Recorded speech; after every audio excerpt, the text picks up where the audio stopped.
Zdravia z Molek Dubák a vítajte pri ďalšom vlogu číslo 5. A dneska tu zase nebudem s Krajčírom, budem tu s ďalším Rišom, ale Rišom Masakom.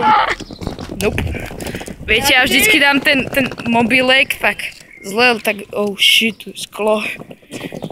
Tak keby kameru je pred 5 minutami, tak on sa ináč skydal.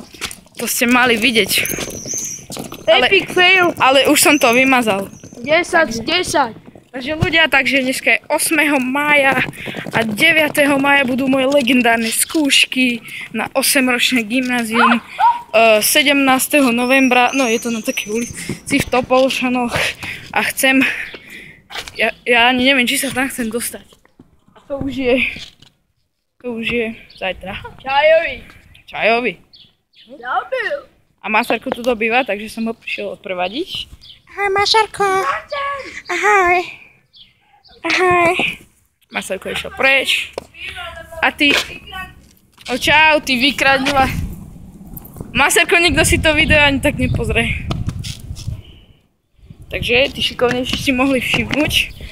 Čo si to furt uhľadám. To mi spolužiaci furt hovoria, že si vo videu stále toto vlasičky. No a tí šikovnejší, to som už neviem, či hovoril, ale si mohli všimnúť, že oh shit, je to sklo.